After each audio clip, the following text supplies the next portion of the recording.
प्राच्य पाश्चात्य श्री चैतन्य महाप्रभुर प्रेमधर्मेर बाणी निर्भीक प्रचारक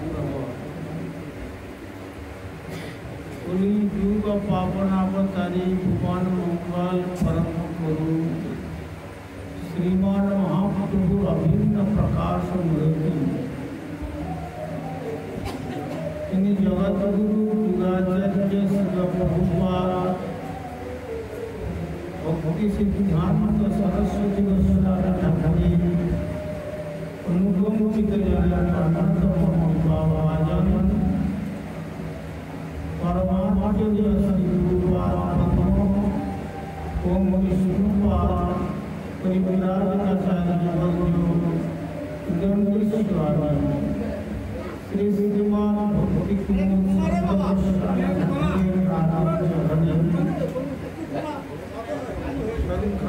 साष्टांग दंडवत जानिए तार वैकृति कृपा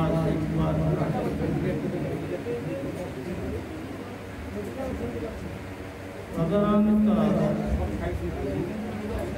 सपाद परम गुरुदेव श्री प्रभुपाद भक्ति सिद्धांत सरस्वती गोस्वामी ठाकुर श्रीचरण कमले अनुरूप दंडवत प्रणति जानिए कृपा प्रार्थना अनुभूति मन से समाज से हमार ज्येष्ठ सदस्य तथा शिक्षा सरभज श्रीपाद वंदना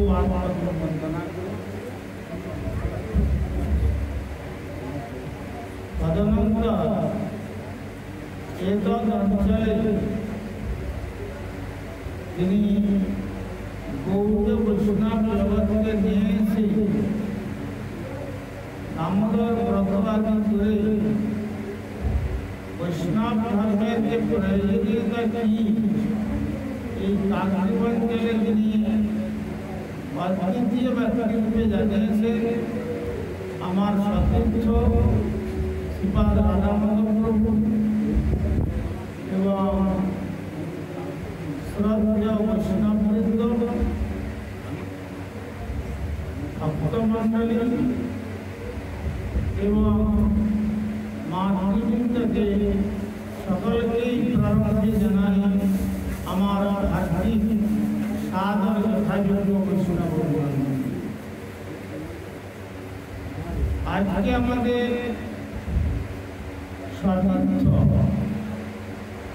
श्रीपाद वासुदेव प्रभु नाथनी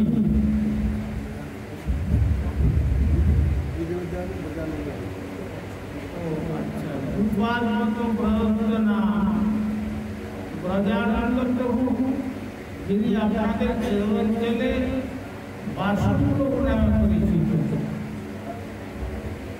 तार आश्रम प्रांगणे আমরা শ্রীরাম মায়াপুর থেকে এখানে এই অনুষ্ঠানকে উপলক্ষ করে কয়েকজন ব্যক্তি আমরা এখানে উপস্থিত হয়েছি এবং বিভিন্ন বক্তাগণের সুর থেকে আমাদের ভাগবতী কথা শ্রবণের সুযোগ হয়েছে। এই অন্নপ্রাশন হলো একটা সংস্কার, যে 10টা সংস্কার রয়েছে গর্ভাধান সংস্কার থেকে আরম্ভ করে অগ্নি সংস্কার পর্যন্ত, এটা হচ্ছে ভারতীয় সনাতন সংস্কৃতির নির্দেশ। তাই এই অন্নপ্রাশনকে উপলক্ষ করে শুধু অন্নপ্রাশন নয়, যে কোনো অনুষ্ঠানকে উপলক্ষ করে ভগবত কেন্দ্রিক জীবনযাপন করাটাই হলো মানবের মানবত্ব বা মনুষ্যের মনুষ্যত্ব। যদি অনুষ্ঠান করতে গিয়ে ভগবান বাদ পড়ে যান, তাহলে আমাদের জীবনের কোনো মূল্য থাকবে না। সে আপনি সংসারে থাকুন বা সংসার ত্যাগ করে বনবাস করুন। এই জন্য বলেছেন শাস্ত্র, কৃষ্ণের সংসার করো ছাড়িও না চাঁদ, অচিরা কৃষ্ণ তোমায় করিবে উদ্ধার।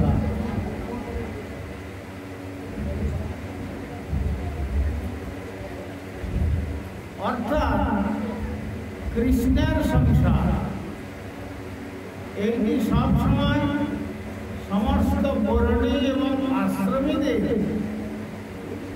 এটা চিন্তা রাখতে হবে যে আমরা যে এখানে আছি এটা কয়েকদিনের জন্য একটা ভাড়া বাড়িয়ে থাকার মতো।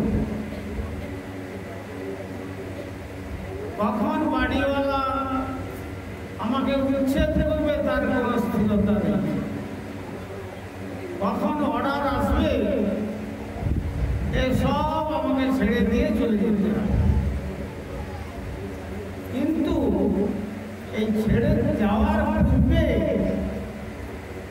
যদি আমরা কিছু পরকালে পথকে যদি আমরা পরিষ্কার করে রাখতে পারি তাহলে কি হবে? তাহলে এই বাড়ি ছাড়ার সঙ্গে সঙ্গে ওই পথ ধরে একবারে সোজা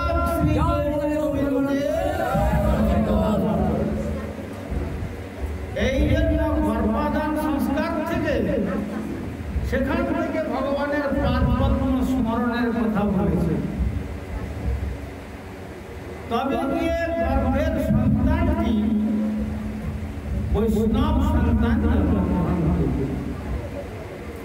এবং যারা সংসার করেছেন তাদের জন্য শাস্ত্র বলেছেন যদি কৃষ্ণের সংসার করতে পারেন তাহলে আপনি যথার্থ সন্তানের জনম বা সন্তানের জননী। আর যদি কৃষ্ণের সংসার না করতে পারেন সেখানে বলেছেন বেদব্যাস জৈস্যাস্তি বৈষ্ণব পুত্রা পুত্রাণী চ বিধীয়তে অবৈষ্ণব শতপুত্র জননী সুপরিসমা। যদি আপনাদের বৈষ্ণব পুত্র জন্মদান করবার ক্ষমতা না থাকে, যদি অবৈষ্ণব শতপুত্রের জন্মদান করেন তাহলে সে সংসারের পিতাকে বলেছে শুকর আর মাতাকে বলেছে শুক্র। সুতরাং আমাদের বাসুদেব প্রভু এ তদন্তলে প্রচলিত ভাষায় তিনি পরিচিত ভাবে যে নামে তিনি তার এই অনুষ্ঠানের মধ্যে আমরা দেখতে পাই সুনাম নবদ্বীপ পরিক্রমাতে গেলে তিনি এত বয়স হওয়া সত্ত্বেও তিনি হরিনাম সংকীর্তনে এই যে 16 কোষ নবদ্বীপ ধাম পরিক্রমা তিনি খালি পায়ে আর সমস্ত পথ নৃত্য করতে করতে পরমানন্দে শ্রী গৌরীর এবং নিজে আনন্দ পান অপরকেও আনন্দ।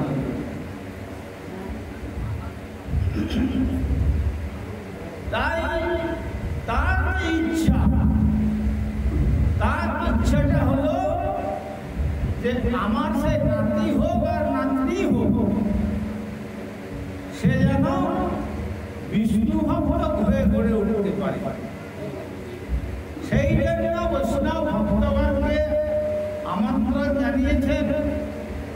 কেননা বৈষ্ণবগণ এসে কি করবে? বৈষ্ণবগণ এসে শ্রী ভগবানের কথা কীর্তন করবে।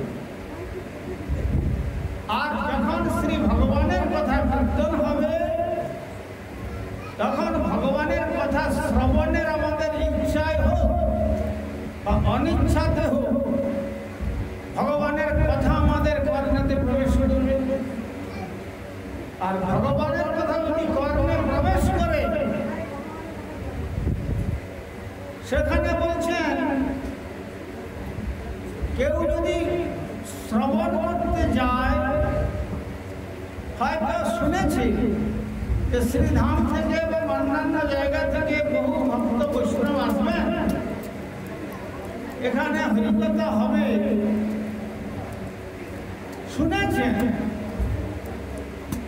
কিন্তু পৌঁছতে পারলেন না, তারও মঙ্গল হবে। আর যিনি শুনে জানলেন যে হ্যাঁ ভাগবত আস্বাদন করলে কল্যাণ হয়, এটি জেনে যারা তাদের ঘরের মধ্যে এই ভাগবত গ্রন্থকে রাখবেন, জানবেন এই শ্রীমদ ভাগবত গ্রন্থ একটি পঠন পাঠনের গ্রন্থ বিশেষ নয়।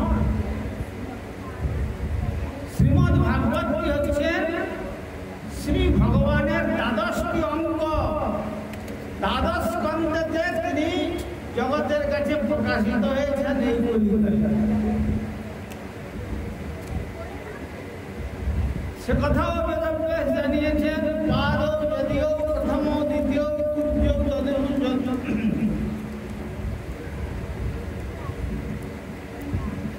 কণ্ঠস্থ রাজ গোবিন্দ নবম প্রসন্ন জ্যৈষ্ঠ দশম জ্যৈষ্ঠ প্রসন্নম ফারবিন্দম একাদশ জ্যৈষ্ঠ ললাট পট্টম দ্বাদশ শিরোকেব দ্বাদশে শিরেব ইত্যাদি।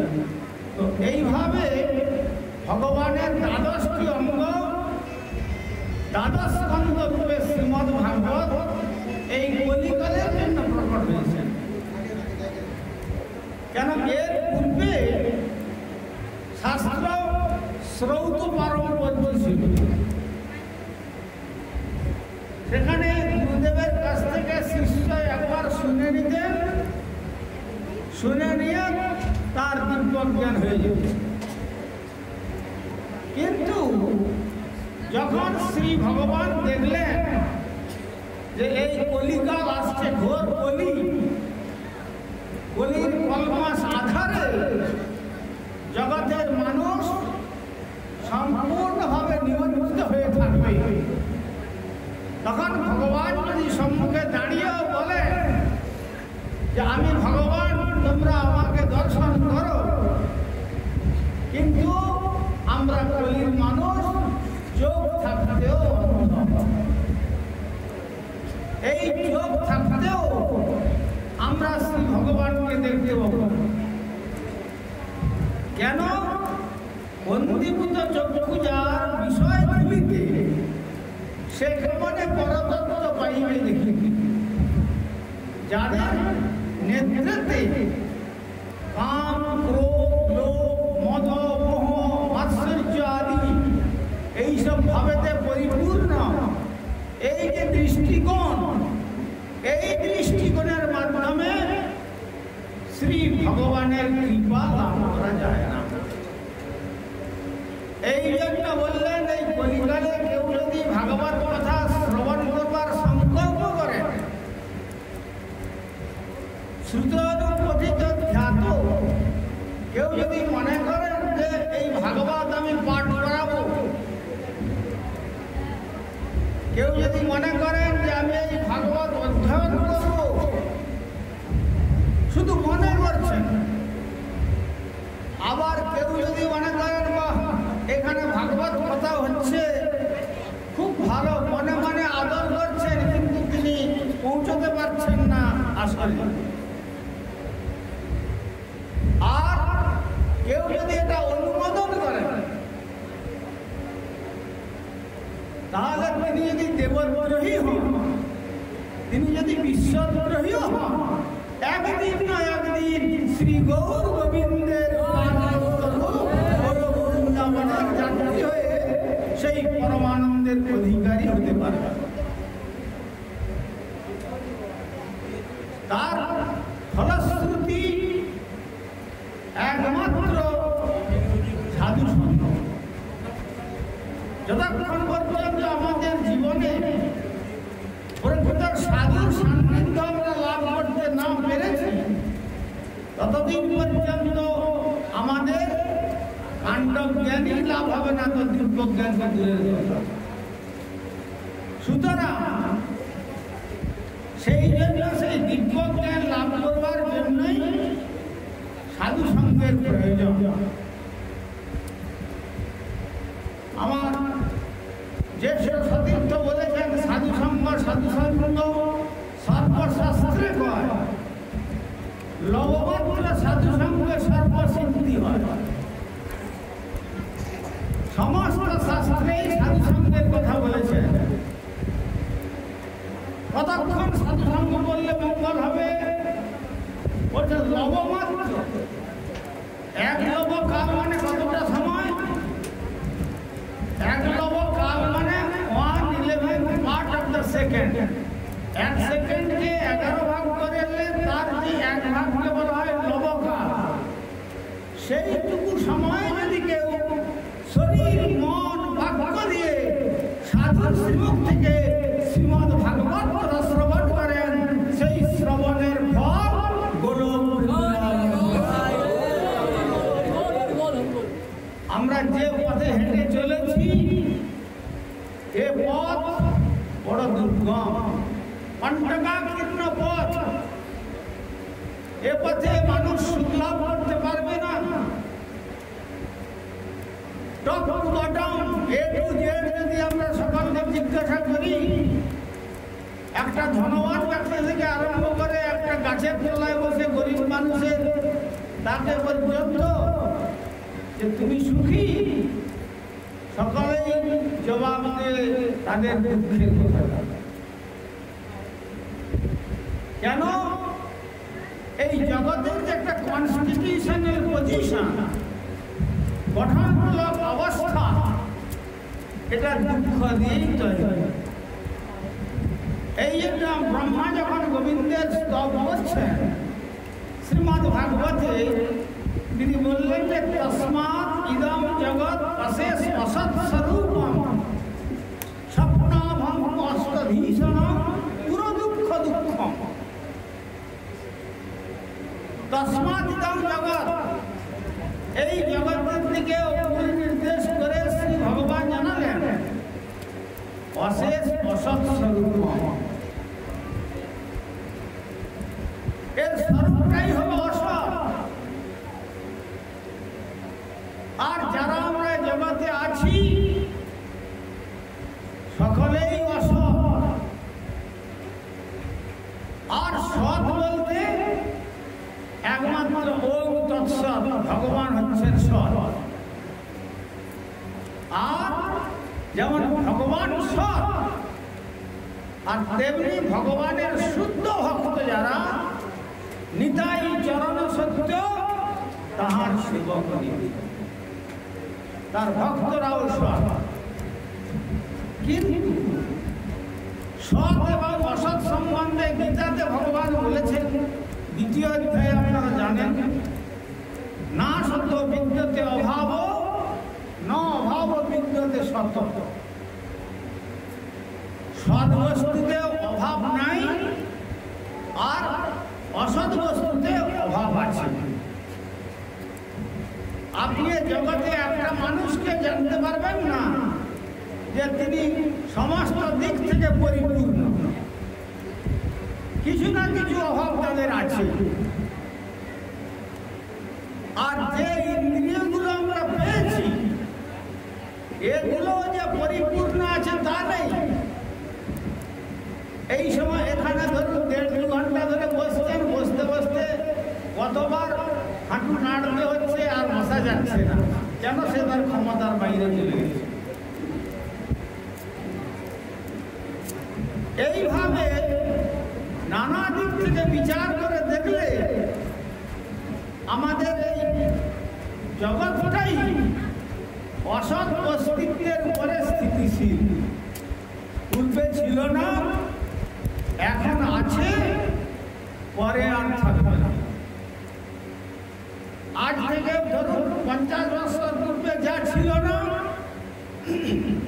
সে জিনিস 50 বছর পরে আমরা দেখতে পাচ্ছি।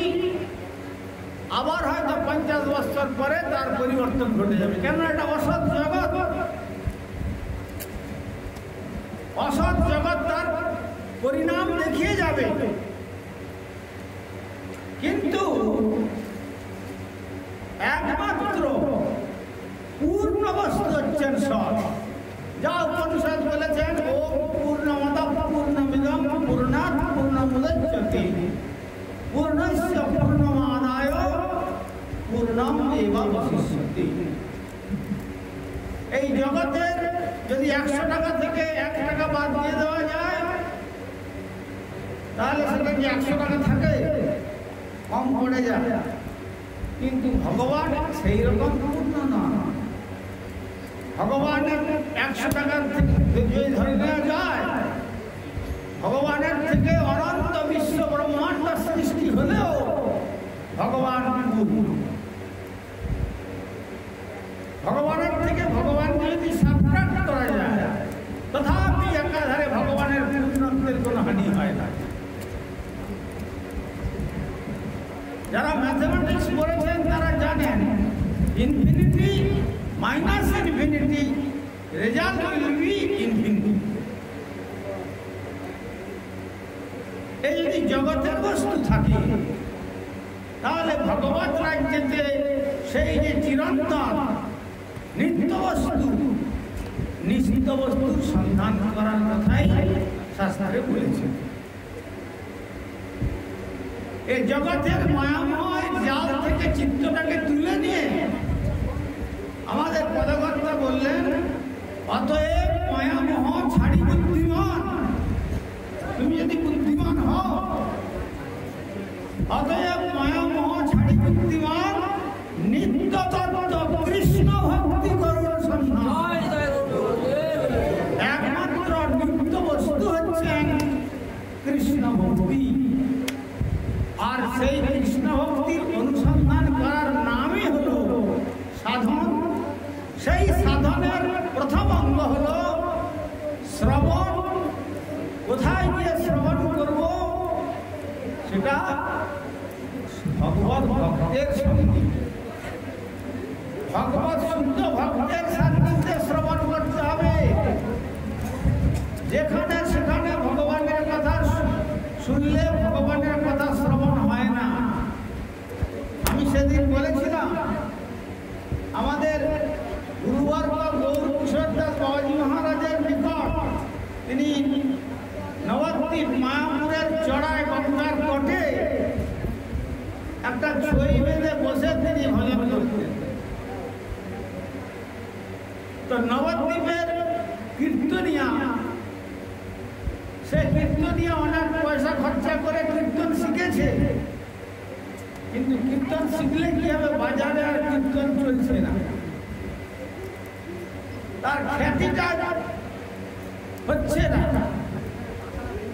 তখন সে বারবার তার ম্যানেজারকে বাবাজি মহারাজের কাছে পাঠালেন যে যাও বাবাজি মহারাজকে বলো আমরা বাবাজি মহারাজকে কীর্তন শোনাবো, আর যদি বাবাজি মহারাজ কীর্তন শুনে একটা সার্টিফিকেট দেন তাহলে আমার বাজারে ভালো চলবে কীর্তন। সেই ভদ্রলোক বারবার বাবাজি মহারাজের কাছে আসেন আর বলে যান সব আবেদন। বাবাজি মহারাজ পরমহংস বাবাজি তিনি ভজনে সেই লীলা চিন্তা করছেন, তার কর্ণে আর ওই শব্দ প্রবেশ করে না। বারবার আসছেন। হঠাৎ ভগবান ইচ্ছা করবে তিনি যখন লীলা চিন্তন থেকে বিরত হয়েছেন, ঠিক সেই অবসরে তিনি এসে পৌঁছে গেছেন। এসে পৌঁছানোর পর বাবাজি মহারাজকে সাষ্টাঙ্গ দণ্ডবত প্রণাম করলেন। প্রণাম করায় বাবাজি মহারাজ বললেন, কে বাবা তুমি কি জন্য আসছো?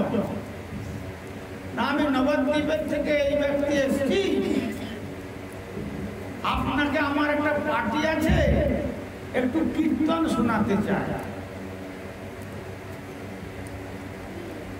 যদি আপনার অনুমোদন হয় তাহলে আপনার এই ছুঁয়ের মধ্যে এসে আমরা কীর্তন করব।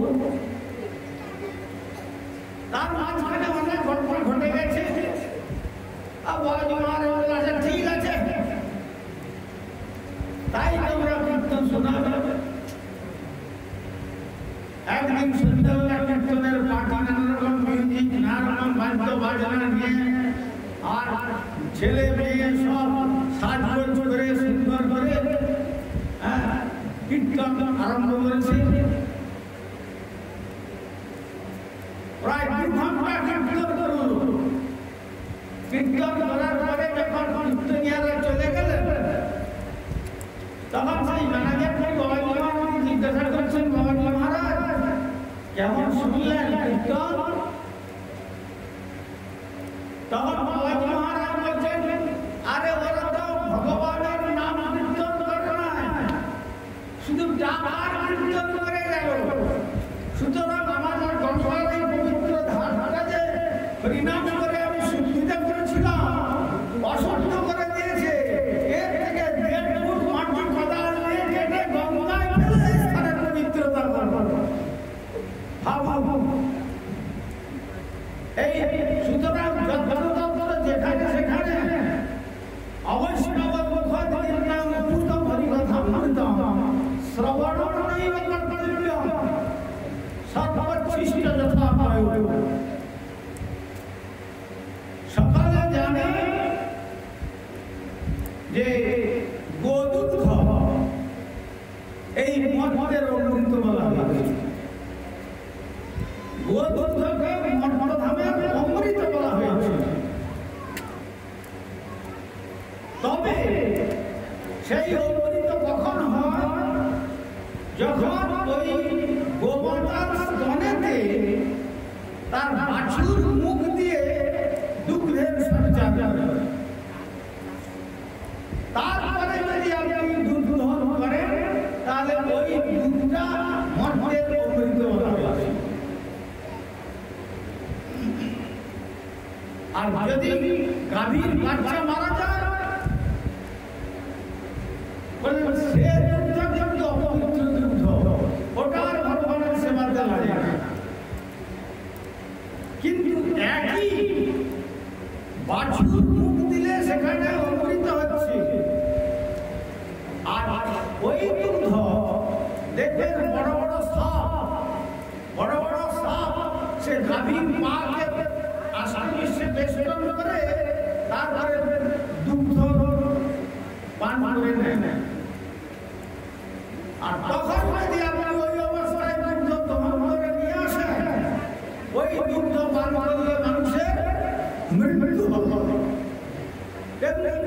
একই ভাগবত কথার অমৃত যদি শুদ্ধ ভক্তের থেকে শ্রবণ করেন, তার শ্রবণের ফলটা বড় বৃন্দাবন।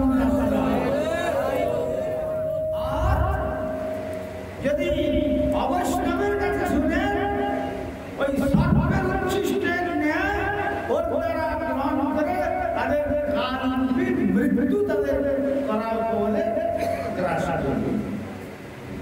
এই জন্য বললেন, যাহা ভাগবত বড় বৈষ্ণবের স্থানে, যত্রতত্র ভাগবত বললে ভাগবতের তত্ত্বোপলব্ধি হবে না। বাজার থেকে গীতা কিনে নিয়ে এসে গীতা পড়লে গীতা তত্ত্ব আমরা উপলব্ধি করতে পারবো না। আমাদের গুরুপাদ বলতেন, আমাদের প্রভুজি জানেন, যখন উনি কাশ্মীরের স্টেট গেস্ট হয়ে গিয়েছিলেন, তখন অনেক গেরুয়া কাপড় পরা সাধু এসে বসেছেন। বিরাট বিরাট দাড়ি, জটা, কেউ কলকাতাতে চুমুক দিচ্ছে, আবার কেউ চা খাচ্ছে, কেউ আর চায়ের সঙ্গে গরম বিস্কুট রুটি খাচ্ছে। আর ইত্যবসরে আমার গুরুপাদ আমন্ত্রিত গেস্ট তিনি গিয়েছেন, তাকে বলছে না, ঠিক আছে, স্বাগত সম্বর্ধনা জানিয়েছে কমিটি, বসলেন। তারপরে চলে আসলো 1 কাপ চা আর 9টা বিস্কুট। যে স্বামীজি চায় সেবা দিয়ে,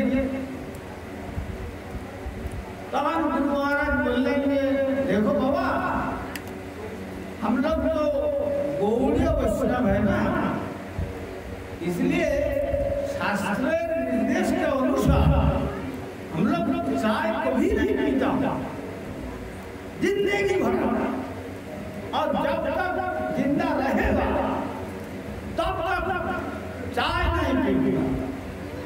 ये हम लोग शुरू से संकल्प कर लिया।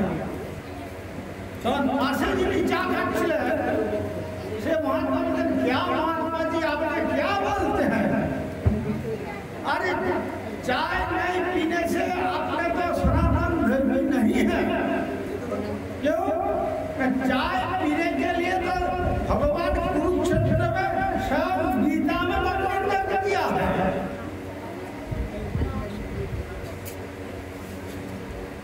बोलते यदि আপনি চা খাবেন না বলছেন গৌড়ীয় বৈষ্ণব, তো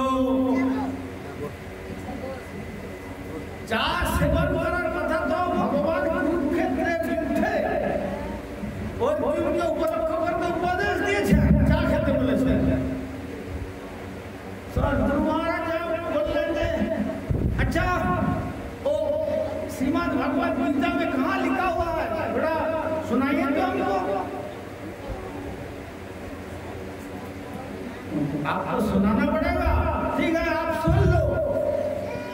श्रीमद् भगवत गीता पंचदश अध्याय 15 श्लोक में ऐसा लिखा हुआ है, सर्वस्य चाहं प्रतिसन्निविष्ट मत्तस्मृतिर्ज्ञानपरञ्च वेदैश्च सर्वैरहमवेद्यो वेदान्तं विदेव चाहं।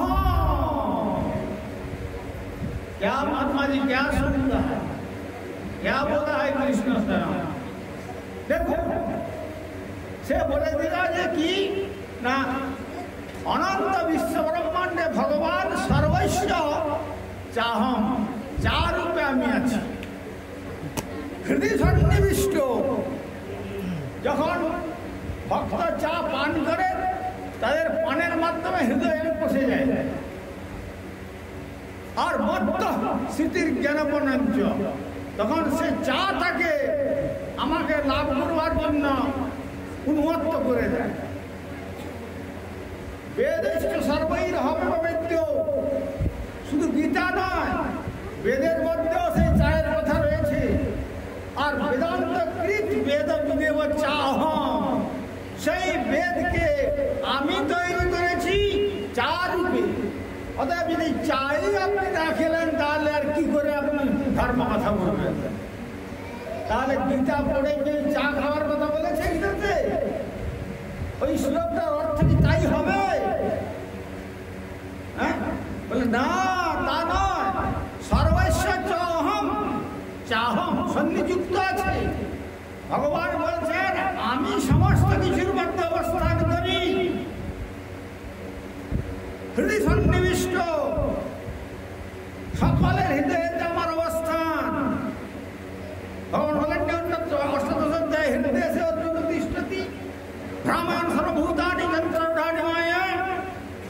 আমি যদি সকলের হৃদয়ে না থাকি তাহলে এই দেহ মৃতদেহে পরিণত হয়ে যাবে, এর কোনো মূল্য থাকবে না, কেউ আদর করবে না। যত আদরেরই হোক, যত সম্মানীয় হোক, তখন একে নিয়ে গিয়ে অগ্নি দিয়ে দগ্ধ করে মুখে আগুন দিয়ে পুড়িয়ে দেবে, ছাই করে দেবে। ওই তিনি আছেন বলে আমাদের যত আদর, তিনি যে মুহূর্তে আমাদের হৃদয় থেকে বেরিয়ে গেলেন আর এর এক পয়সা মূল্য থাকলো না। তো সুতরাং আর কি বললেন? মত্তস্মৃতির জ্ঞানপনঞ্চ, আমাকে যদি কেউ লাভ করে, আমার গত যদি প্রাণ হয়, আমাকে যদি চিত্ত অর্পণ করে, তাহলে জগতের চিত্তের কামনা বাসনা অনন্ত কালের জন্য ধুয়ে মুছে নির্মল হয়ে যাবে। আর সেই নির্মল অন্তঃকরণে তখন সে আমার পাদ পদ্ম দর্শন করতে পারে। ব্রহ্ম সংহিতাতেও ব্রহ্ম বলেছিলেন প্রেমাঞ্জন চুরিত ভক্তি বিলোচনে না শান্তঃ সদৈব হৃদয়ে বিলোকয়ন্তি ইয়ং শ্যাম সুন্দরম অচিন্ত গুণস্বরূপম গোবিন্দম যাতি পুরুষম তমহং ভজামি। প্রেমের কাজল করা চক্ষুয়া সকলের চক্ষু কিন্তু এক দর্শন করবে না।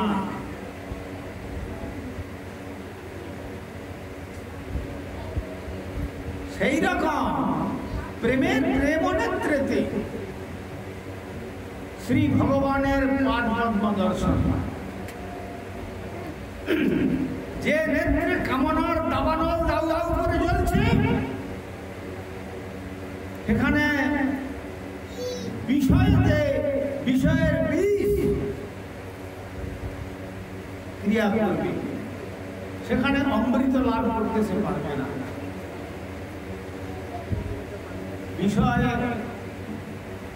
বিষয় বিষ সতত খাইল কৃষ্ণ কীর্তন রসে মগন না হইল। বিষয়রূপ বিষেতে যদি আমি জর্জরিত হয়ে থাকি, তাহলে গৌর কীর্তন অমৃত রসে আমাকে সিঞ্চন করতে পারবে না। তাই আপনারা যারা এই পুরুষোত্তম ক্ষেত্র জগন্নাথ মন্দিরে গিয়েছেন, দেখবেন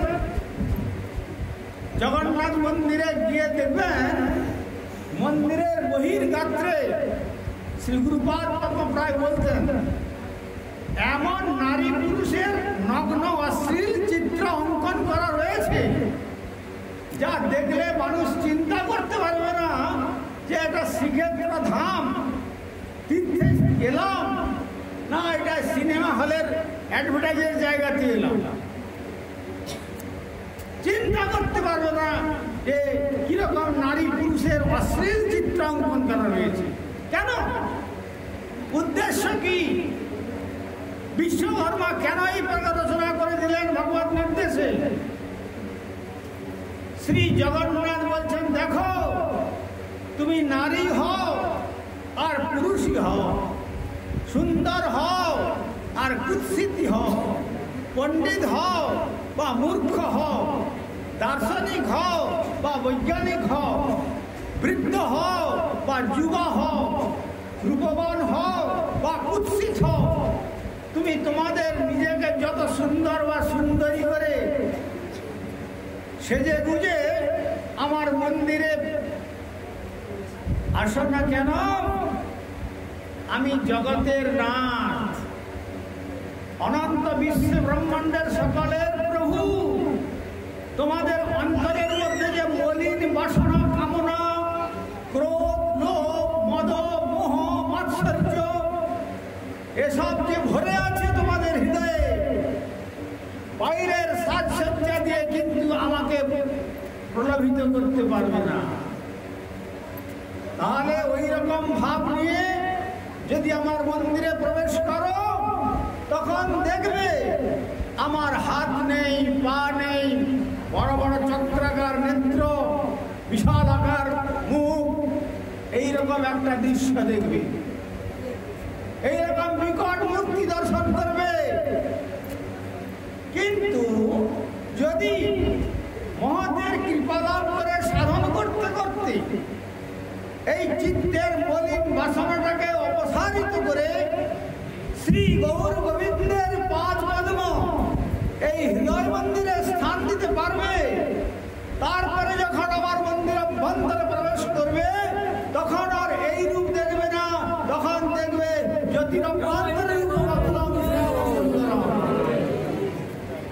জ্যোতিরভ্যন্তরে যে দিব্য রূপ বিভুজ মুরলীধর শ্যাম সুন্দর মুরলীর ধ্বনির দ্বারা আকর্ষণ করছেন।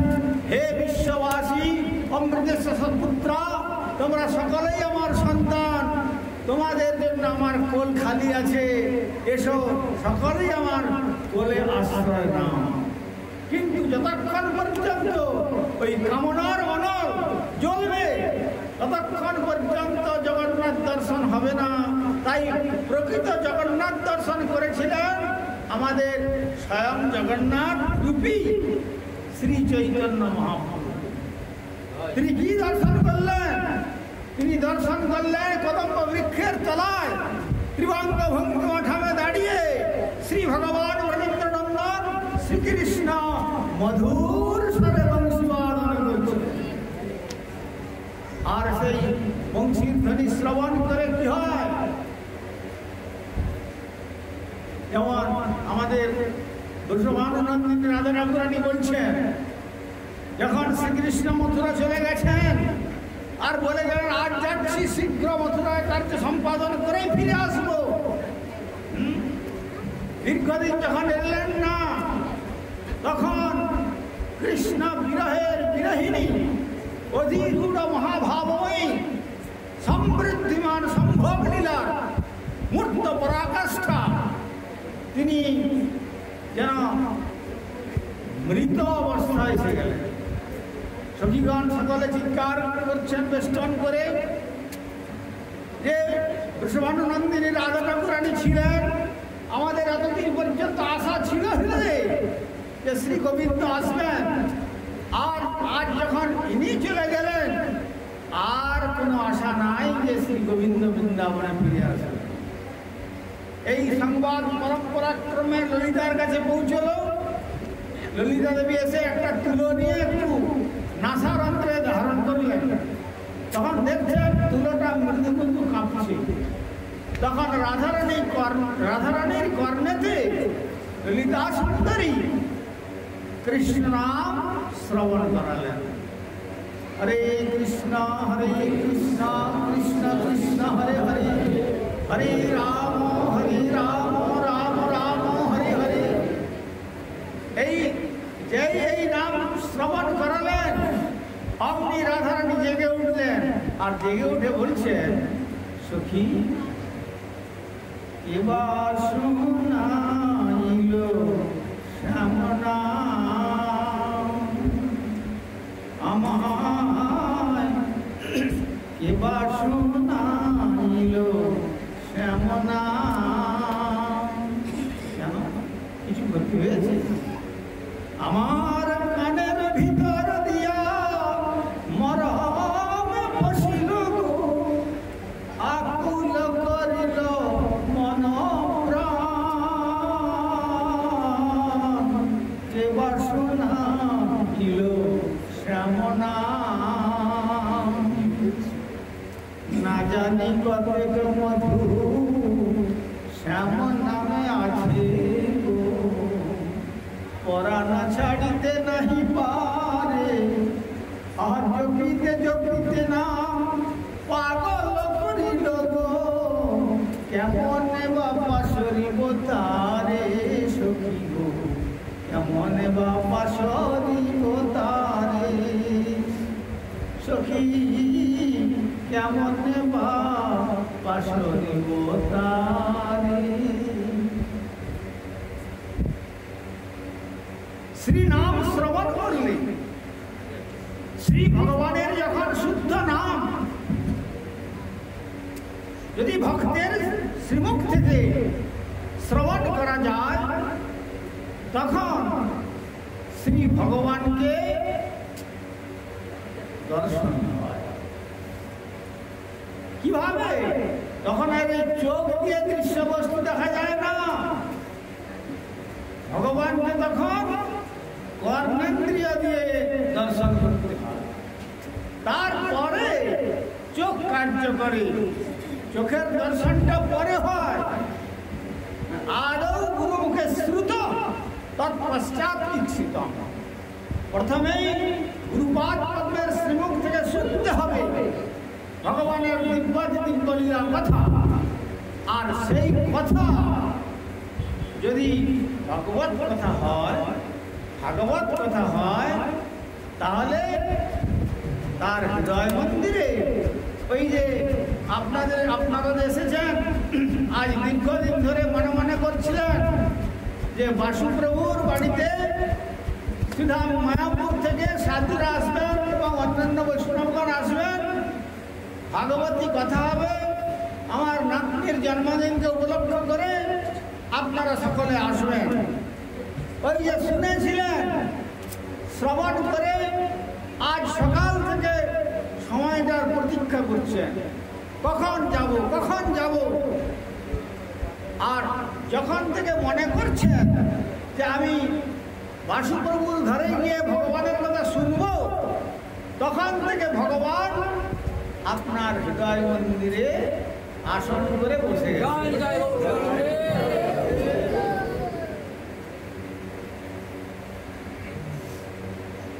কেন না, শ্রী ভগবান তার নিজের কথা নিজে শুনবেন বলে।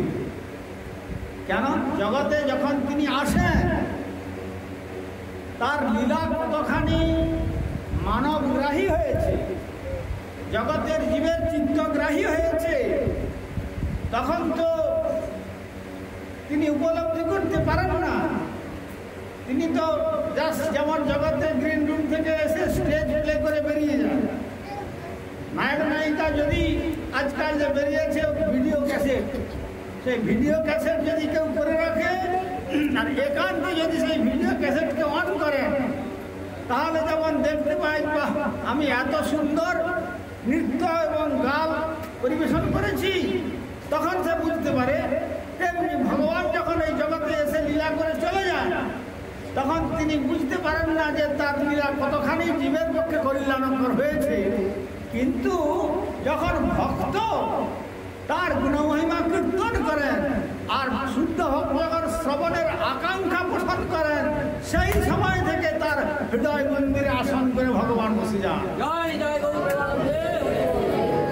কেন, ভাগবতে বলেন সদ্য হৃদয় অবরুদ্ধতে অত্র পৃথিবী সুস্থনা, আর কাল বিলম্ব করেন না সেই সময় থেকে।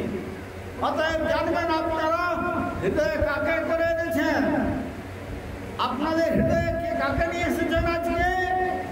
ভগবান শ্রী গোবিন্দকে।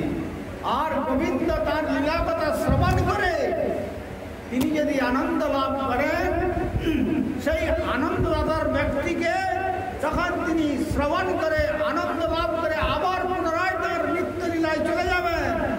আর উনি যে আপনি যে আসন দিলেন বসতে, এই যে জায়গাটা দিয়েছেন, সেই জায়গার পরিণতি আপনাকে একদিন তার ধাম স্বরূপ গোলক বৃন্দাবন। অতএব জগতের সমস্ত আশা আকাঙ্ক্ষার জালকে ছিন্ন করে যেভাবেই হোক আমাদের অন্তরকে ভগবত ভাবে মিলিত করতে হবে। ভগবত ভাবেতে চিত্তটিকে আবিষ্ট করতে হবে। আর শাস্ত্রের বিকৃত অর্থ নিয়ে সেটা নিয়ে জগতে শুনতে গেলে হবে না। তাই শাস্ত্র সেখানে শ্রবণের কথা নিষেধ করেছে। শ্রবণ নৈব কর্তব্যম, শ্রবণ কর্তব্য নয়। এই জন্য মহাপ্রভু কি বললেন, আপনি আচরি ধর্ম জীবের শিখা, আপনি না কইলে ধর্ম শিখানো না যায়। আচার করেন কেহ না করে প্রচার, প্রচার করেন কেহ না করে আচার। আচার প্রচার নামের করবেই কার্য, তুমি সর্বগুরু তুমি জগতের আচার্য। ইংরেজিতে একটা কথা আছে, do what I say but don't do what I do. আমি যেটা বলি ওটা তোমরা করো, আর আমি যেটা করছি ওটা ওই দিকে দৃষ্টি রেখো না। তার মানে কি, পাঠ কীর্তন যা কিছু করা হলো স্টেজে, স্টেজ প্লে করা হলো, মেকআপ দেওয়া হলো, তারপরে ফিরে গিয়ে প্রথম ধরলো সিগারেট, তারপরে ধরলো বিড়ি, তারপরে তাম্বুল, তারপরে বোতল, তারপরে মদ্য কি বলে জলচর, তারপরে স্থলচর, তারপরে দ্বিপদ, তারপরে চতুষ্পদ, সব একবারে হাই ড্রেন, একবারে কলকাতার হাই ড্রেনের মতো ঢুকে দিচ্ছে সব, না আর বলছে না। সেখানে কোনোদিনই ভগবানের কথা কীর্তন হবে না। ভগবানের কথা কীর্তন করতে গেলে আগে আপনার জিহ্বা মন্দিরটিকে অতি সুন্দর করে মার্জন করতে হবে। তখন এই জিহ্বা মন্দিরেতে শ্রী ভগবান নাম রূপে নৃত্য করবেন। অতএব অতঃ শ্রীকৃষ্ণ নামাদি না ভাবে গ্রাহ্যমিন্দ্রিয়ে, প্রাকৃত ইন্দ্রিয়ের বিষয় না। সেবনমুখী জিহাদো স্বয়ং স্ফুরত্তত, যদি সেবনমুখ বৃত্তি জাগে সেই বৃত্তিতেই শ্রী ভগবান স্বয়ং প্রকাশিত। তাই যে যেখানেই থাকুন, যে অবস্থাতেই থাকুন, যে আশ্রমে থাকুন, ভগবত কেন্দ্রিক জীবন যাপন করবে। এইটাই আমাদের বাসুপ্রভু শিক্ষা দেওয়ার জন্য এই আয়োজন করেছে। ভগবত কেন্দ্রিক একটা যদি সার্কেল বৃত্ত অঙ্কন করতে চান, তাহলে আগে একটা সেন্টারকে ফিক্সড করে নিতে হয়, তাই না? তারপরে ঘোরানোই বৃত্ত অঙ্কন হয়ে যায়। Without centre we can't make circle. Centre যদি ঠিক না করতে পারেন তাহলে কিন্তু বৃত্ত অঙ্কন হবে না। কি হবে? কেবল কতগুলো রেখা হবে, রেখার সঙ্গে কোনো রেখার মিল থাকবে না। তেমনি মাইনাস গড, এই দুর্লভ মনুষ্য জীবন 84 লক্ষ জীবনের পরে প্রাপ্ত হয়েও যদি জীবনের কর্মস্থল থেকে ভগবান মাইনাস হয়ে যায়, তাহলে minus god, result -0। Whatever hero, you are number 1 of the world, but spiritually you are 0, -0। শুধু 0 নয়, -0। এলজেব্রা যদি পড়ে থাকেন সেখানে জানবেন 0-র তবু মূল্য আছে। কেন? যদি 0-র বাম পাশে কোনো ফিগার বসিয়ে দেওয়া যায়। তুলসীদাস বলছেন শ্রীরাম নাম এক অঙ্ক হ্যায়, সব সাধন হ্যায় শূন্য, অঙ্ক গয়ে তো কুছ হাত নেই, অঙ্ক রহে তো 10 গুণ। ভগবানের নামকে ফিগারের সঙ্গে তুলনা দিয়েছেন, আর সাধনাগুলোকে শূন্যের সঙ্গে তুলনা দিয়েছেন। সব সাধন হয় শূন্য, অঙ্ক গয়ে যদি ফিগারটা আউট করে দেন কিছুই থাকবে না। আর যদি ফিগারটা থেকে যায়, তারপরে 0টা থাকলে ওটা 10 হয়ে যাবে, তারপরে 0 দিলে ওটাকে আরো 10 গুণ বেড়ে যাবে, তারপরে 0 দিলে আরো 10 গুণ বেড়ে যাবে। একটা একটা করে 0 দেবেন, 10 গুণ বেড়ে চলবে। তেমনি ভগবান যদি আমাদের জীবনে বাদ পড়ে যান, তাহলে সংসারেই আমরা থাকি আর বনবাসেতে গিয়ে থাকি, যেখানেই থাকি না কেন আমাদের জীবনের তখন ওই রেজাল্ট, রিপ্লাই বা অ্যান্সার আসবে -0। Maybe you are hero of the world, জগতের বিশেষ সুপ্রতিষ্ঠিত শক্তিশালী ব্যক্তি, কিন্তু পারমার্থিক দিক থেকে তোমার কোনো মূল্য নাই। দ্বিপদ বিশিষ্ট নররূপী একটা পশু। আহার নিদ্রা ভয় মৈথুনঞ্চ সামান্য মেতৎ পশু নরাণা ধর্মই তেষাম অধিক বিশেষ ধর্মেন হীনা পশু সমানা। আমরা আমাদের ছাত্র জীবনে পড়েছিলাম, without rationality there is animality, animality plus rationality equal to man, তাই তো? সে কথা এখন মনে পড়ে। আর যদি এই জন্য মানুষ যদি রেশনাল এনিম্যাল বলা হয়েছে, মানুষকে বুদ্ধিবৃত্তি সম্পন্ন এই মানুষকে যদি বলা যায় তোমরা আর বৃথা সময় নষ্ট করো না, ভগবানের পাদপদ্ম ভজন করো, কান আছে শুনবে, শোনার পরে সৌভাগ্যবান যারা তারা ভগবানের পাদপদ্ম ভজনের জন্য প্রচেষ্টা নিতে হবে। আমাদের রাধা মাধব প্রত্যেক দিন গীতা নিয়ে ডাকেন সকাল ভোর। কেন? যাদের কান আছে যদি কোনো ক্রমে সে কথা শুনতে পারে, তাহলে জানবেন সেখান থেকে একটু সেই বস্তু জানার আগ্রহ জানবে। সেটাই জান। কিন্তু ওই কান একটা কুকুরেরও আছে, একটা ছাগলেরও আছে, একটা জন্তু জানোয়ারের আছে। তাদেরকে ডেকে নিয়ে যদি বলেন যে তোমরা হরিভজন করো, গীতা পাঠ করে শোনান, যে তোমরা গীতা গ্রন্থে পড়বে, কান আছে শুনবে, কিন্তু ভজন করতে হবে এটা উপলব্ধি করতে পারবে না। কিন্তু ভগবান তাই এত সুন্দর নরদম আমাদের দিয়েছেন, আমরা শ্রবণ করে তার পাদপদ্ম ভজন করতে পারি, যাতে তার জন্য শ্রী ভগবান তার নিত্যজনদেরকে গুরুরূপে জগতে প্রেরণ করেন। গুরুদেব এসে উপদেশ প্রদান করেন, আর উপদেশ লাভ করে আমরা যদি তার কাছ থেকে মন্ত্র গ্রহণ করে আরতির সহিত শ্রী ভগবানের নাম সাধনা করি, কলিকালে নাম রূপে কৃষ্ণ অবতার, নাম হইতে হয় সর্ব জগৎ বিস্তার। তাহলে সেই নাম গ্রহণের দ্বারা নামের স্বরূপ ভগবান তখন প্রকটিত হবে, আর সেই শ্রী ভগবান প্রকটিত হয়ে আমাদেরকে আকর্ষণ করে ইহলোক ছাড়িয়ে পরলোক ছাড়িয়ে প্রকৃতির পরপারে ব্রহ্মাণ্ডের পরপারে সেই গোলক বৃন্দাবনে আমাদের। তাই আমাদের প্রভুপাদ বলতেন back to god and back to own home. This is the message of Gaudiya Math or Chaitanya philosophy. Chaitanya দর্শন বা গৌড়ীয় মঠের এটাই কথা, ফিরে চলো মঠ আপন ঘরে।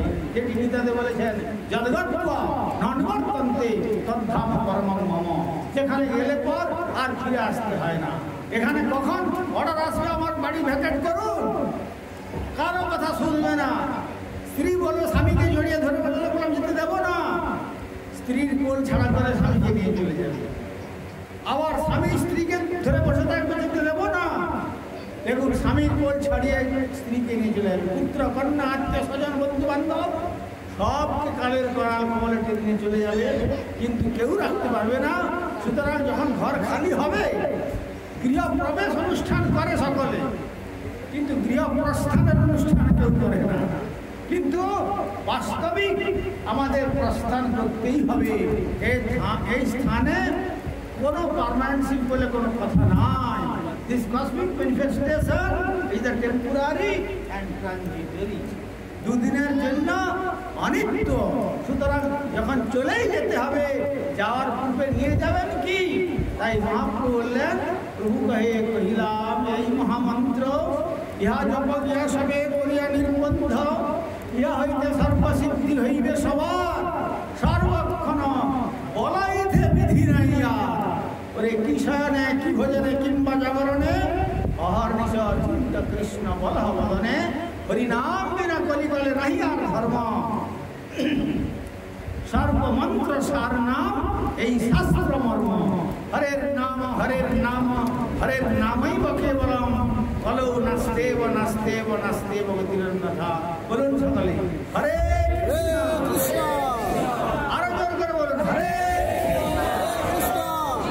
দেখুন এখানে যেমন টেলিফোন ডায়াল করলে কি হয়, আমেরিকাকেও যেন কাছে পাওয়া যায় না, ওনার জন্য বেডরুমের কাছে ওনার সঙ্গে কথা বলছি।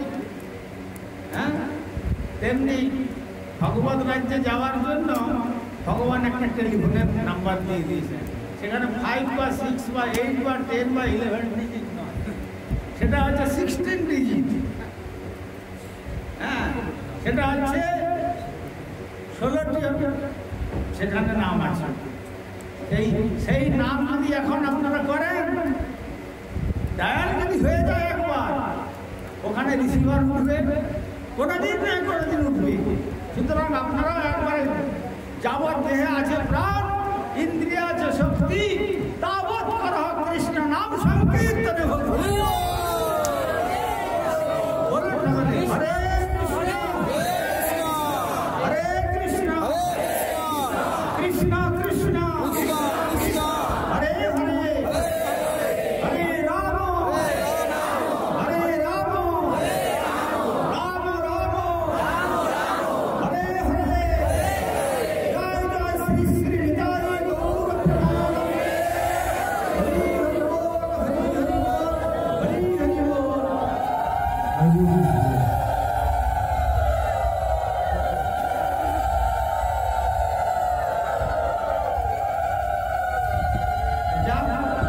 আজকে বাসুদেব প্রভু আমাদের তার নাতনির জন্মদিনকে উপলক্ষ করে, অন্নপ্রাশনকে উপলক্ষ করে এই যে মহাতের উপস্থিতিতে ভগবান কথার শ্রবণের আয়োজন করেছিলেন।